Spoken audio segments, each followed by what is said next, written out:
నమస్తే గురువుగారు. విస్మృతి భవ. గురువుగారు, ఈ శనివారం శని త్రయోదశి రాబోతుంది. శని త్రయోదశి అనేసరికి కొన్ని రకాల విశేషాలుంటాయి అని చెప్పేసి అంటూ ఉంటారు. సో, ఈ సంవత్సరం ఈ గురువారం ఈ శనివారం రోజు రాబోయే శని త్రయోదశి రోజు విశేషాలేంటో మీ మాటలో చెప్పండి గురువుగారు. తప్పకుండా అమ్మ. ఈ శని త్రయోదశి విశేషం ఏంటంటే శనివారం హ్మ్. పుష్యమి నక్షత్రంతో కూడుకున్న శనివారం. హ్మ్. ఎందుకంటే పుష్యమి నక్షత్రానికి అధిపతి శని భగవానుడు. హ్మ్. శనివారానికి అధిపతి శని భగవానుడు. హ్మ్. సో ఇది చాలా విశేషమైన రోజు. ఈ రోజుని ఉపయోగించుకొని ఎవరైతే శనిగ్రహ బాధలు పడుతున్నారు, హ్మ్. బాధలంటే ఆయన బాధ పెట్టడు. హ్మ్. చాలా మంది అపోహపడతారు, నాకు శని మహర్దశ నడుస్తుందండి, అవును. నేను బాధలు పడుతున్నాను. ఆయన బాధ పెట్టడు. హ్మ్. ఆయన కర్మఫల ప్రదాత. హ్మ్. నువ్వు చేసుకున్న కర్మని నీకు ప్రసాదిస్తాడు. హ్మ్.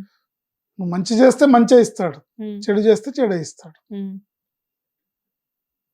సో ఎవరైతే కాకపోతే ఆ దశలో గ్రహస్థితి యోగించకపోతే ఇబ్బంది పడతారనేది అవును. కానీ చాలా నిర్వివాదం. మంది చెప్తారు ఏలినాటి శని అని చెప్పేసేసి.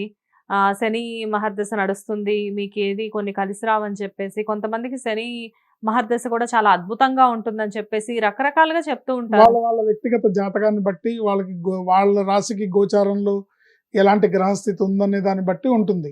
ఏలినాటి శని అంటారు కదా గురువుగారు. శని మహర్దశ ఉంది, హ్మ్. ఏలినాటి శని ఉంది, హ్మ్. అష్టమ శని ఉంటుంది, అర్ధాష్టమ శని ఉంటుంది. హ్మ్. సో ఇవన్నీ కూడా జాతకంలో భాగాలు. ఆ సమయంలో వాళ్ళకి గనక గ్రహస్థితి బాగుండకపోతే, ఆయన యోగించకపోతే వాళ్ళు ఇబ్బందులు పడతారు. హ్మ్. ఇబ్బందులు పడతారంటే ఇప్పుడు ఆయన ఒక స్ట్రిక్ట్ మిలిటరీ ఆఫీసర్ అంతే. హ్మ్. హుకుం జారీ చేస్తాడు అంతే, ఆ హుకుం ప్రకారం వెళ్లాల్సిందే. హ్మ్. జైలర్ లాంటి వాడు, స్ట్రిక్ట్ జైలర్. హ్మ్. అలాంటి వాళ్ళందరూ కూడా రేపు ఈ శ్రావణ మాసంలో వచ్చే త్రయోదశి రోజు శనివారం పుష్యమి నక్షత్రయుక్త స్థిరవారం. అంటే హ్మ్. శనివారాన్ని సంస్కృతంలో స్థిరవారం అని కానీ మందవారం అని కానీ అంటారు. హ్మ్. ఆ రోజున చక్కగా విశేషంగా నవగ్రహాలకి పూజలు, హ్మ్. శని భగవానుడికి తైలాభిషేకము, హ్మ్. నువ్వుల నూనెతోనా నువ్వుల గురువుగారు? నూనెతో, ప్యూర్ నువ్వుల నూనెతో తైలాభిషేకం హ్మ్. చేయించుకోవడం చాలా విశేషమైన గ్రహ ఫలితాన్ని, హ్మ్. జాతకపరంగా వచ్చే దోష నివారణ తప్పకుండా బాగా జరుగుతుంది అనమాట. హ్మ్. ఇంకా ఇంకా ఏమేం చేయొచ్చు అంటే సూర్యోదయానికి పూర్వమే నిద్రలేచి హ్మ్. ఆ రోజు తైలాభ్యంగన స్నానం చేయడం కూడా చాలా విశేషం. తైలాభ్యంగన. తైలాభ్యంగన స్నానం అంటే ఒంటి నిండా నువ్వుల నూనె పట్టించుకొని స్నానం చేయాలి. తల స్నానం అంటే పాదాది శీర్ష పర్యంతం, అంటే పాదాల దగ్గర నుంచి పైన మాడు వరకు కూడా ఎక్కడా కూడా పొడి లేకుండా తైలం మొత్తం మర్దన చేసుకొని, ఇది ఎవరికి వాళ్ళు చేసుకునేది, హ్మ్. చేసుకొని చక్కగా తలంటు స్నానం అంటారే, ఇదివరకు హ్మ్. పండగలు, హ్మ్. హ్మ్. పుట్టినరోజులు పండగలు వస్తే ఒంటి నిండా నూనె పూసి తలంటు స్నానాలు చేయించేవాళ్ళు. హ్మ్. ఇప్పుడు అవన్నీ పిల్లలకి అవన్నీ ఇప్పుడు తెలియట్లేదు. అవును. ఇప్పుడు అవి చేయటానికి కూడా తల్లిదండ్రులు బిజీగా ఉంటున్నారు. హ్మ్. ఎవరి ఉద్యోగానికి వాళ్ళు పరిగెత్తాల్సిందే కదా. హ్మ్. అందువల్ల ఈ బిజీ లైఫ్లో కొన్ని మిస్ అవుతున్నారు. కానీ మన సనాతన ధర్మంలో ప్రతి ఆచారానికి, ప్రతి ఒక్క చేసే పండగలకి, పండగలప్పుడు వచ్చే ఈ ఆచార వ్యవహారాలు ప్రతివి కూడా విశేషమైన ఫలితాన్ని ప్రసాదించేవిగానే ఉంటాయి. హ్మ్. అందుకే పెద్దల మాట చద్దన్నం మూట అంటారు. హ్మ్. పెద్దలు చెప్పింది ఆ ట్రెడిషన్ ఫాలో చేయాలి. హ్మ్. వాటిని మరిచిపోయి వాటిని పక్కన పడేసి అవన్నీ కాదని మనం ఇవాళ ఇన్ని రకాల కష్టాలు, ఇన్ని రకాల ఇబ్బందులు పడుతున్నాం. మనం పడినన్ని కష్టాలు మన తల్లిదండ్రులు పడలేదు. హ్మ్. మన తల్లిదండ్రుల కన్నా మన తాత ముత్తాతలు వాళ్ళు ఇంకా అసలు కష్టమే తెలియదు వాళ్ళకి. హ్మ్. అంటే కష్టం తెలియదంటే వాళ్ళకి ఆర్థిక ఇబ్బందులు లేవా, వాళ్ళకి రోగాలు లేవు, వాళ్ళకి ఇంత టెన్షన్స్ లేవు, హ్మ్. ఇన్ని అనారోగ్య సమస్యలు లేవు, ఇన్ని రకమైన మానసికపరమైన ఇబ్బందులు లేవు, రుగ్మతలు లేవు, హ్మ్. మాట పట్టింపులు లేవు. చాలా హ్యాపీగా ఉండేవాళ్ళు. హ్మ్. ఉన్న దాంట్లో చాలా హ్యాపీగా చుట్టకాల్చుకుంటూ చూరు కింద కూర్చొని చాలా సంతోషంగా హ్యాపీగా ఉండేవాళ్ళు. హ్మ్. కానీ గురువుగారు ఇక్కడ ఒక చిన్న సందేహం నాకు. ఇప్పుడు చాలామంది ఇప్పుడు మీరిందాక చెప్పారు. ఒంటి నిండా ఆ నూనె మర్దన చేసుకొని తలస్నానం చేస్తే చాలా మంచిది అని. శనివారం రోజు కొబ్బరి నూనె పెట్టుకోవడానికే చాలామంది సెంటిమెంట్‌గా భావిస్తూ ఉంటారు. ఆ నూనె ముట్టుకోకూడదు అది ఇది అని చెప్పేసి. కానీ నువ్వుల నూనె అప్లై చేసుకోవడం అనేది అది శుభసూచకం అంటారు మీరు. 100% హ్మ్.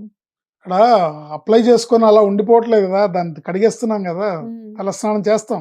హ్మ్. సో, ఆ దోషాలన్నీ పోతాయన్నమాట ఆ స్నానంతో. ఆహా! హ్మ్. ఆ దోషాలన్నీ పోతాయి. హ్మ్. ఒంటికి నలుగు పెట్టుకొని చక్కగా చేయాలి స్నానం. హ్మ్. చేస్తే ఎవరెవరైతే శనిగ్రహ బాధలు పడుతున్నారో, హ్మ్. ఆ స్వామి అనుగ్రహం కోసం పరితపిస్తున్నారో, హ్మ్. ఆ స్వామి కరుణించాలని వేడుకుంటున్నారో వాళ్ళందరికీ కూడా చక్కటి అనుగ్రహం లభిస్తుంది. హ్మ్. అట్లాగే ఆ రోజు ప్రదోష పూజ చాలా విశేషమైంది. ప్రదోష పూజ. ప్రదోష పూజ. హ్మ్. ప్రదోష పూజ అంటే సాయంత్రం 5:30 నుంచి 6:30 వరకు ఉండే సమయాన్ని ప్రదోషం అంటారు. అంటే సూర్యాస్తమయానికి 45 నిమిషాల ముందు, 45 నిమిషాల తర్వాత హ్మ్. ఉండే కాలాన్ని ప్రదోష కాలంగా మనం చెప్పుకుంటాం. హ్మ్. ఆ కాలంలో రుద్రాభిషేకం చేయడం. ఆ మగవాళ్ళు ఈ ఇంట్లో శివలింగం ఉండి అభిషేకం చేసుకోవాలని ఇంట్రెస్ట్ ఉన్నవాళ్ళు రుద్రాభిషేకం చేసుకోవడం ఇంట్రెస్ట్. హ్మ్. ఒకవేళ మా వారు బిజీగా ఉంటారండి, నేను పూజ చేసుకోవాలి, ఏం చేసుకోవాలంటే చక్కగా మారేడు దళాలతో హ్మ్. లక్ష్మీ అమ్మవారి పూజ చేస్తే చాలా విశేషం. హ్మ్. ప్రదోష కాలంలో లక్ష్మీ అమ్మవారి పూజ చాలా విశేషం. అఖండమైన ఐశ్వర్యాన్ని, సంపదని తెచ్చిపెడుతుంది. కనుక ఈ శని త్రయోదశి రోజు ఒకటి నవగ్రహాల ఆలయాన్ని దర్శించి నవగ్రహ ప్రదక్షిణలు చేసి శని భగవానుడికి తైలాభిషేకం చేయించుకోవడం, హ్మ్. ఇంట్లో సూర్యోదయానికి పూర్వమే తైలాభ్యంగన స్నానం చేయించడం, తర్వాత ఆంజనేయ స్వామి గుడికి వెళ్ళి ఆంజనేయ స్వామి దర్శించుకోవడం, వెంకటేశ్వర స్వామి గుడికి వెళ్ళి వెంకటేశ్వర స్వామి దర్శించుకోవడం, హ్మ్. ఇవన్నీ కూడా విశేష ఫలప్రదములు. మీకు అందుబాటులో ఏది ఉంటే అది. హ్మ్. మీకు అందుబాటులో వెంకటేశ్వర స్వామి గుడి ఉంటే వెంకటేశ్వర స్వామి గుడికి వెళ్ళండి. మీకు అందుబాటులో ఆంజనేయ స్వామి గుడి ఉంటే ఆంజనేయ స్వామి, లేదు శివాలయం ఉంటే శివాలయానికి వెళ్ళండి. హ్మ్. బట్ ఆ రోజు ప్రదోషంలో ఈశ్వరార్చన చాలా విశేషమైన ఫలప్రదం. హ్మ్.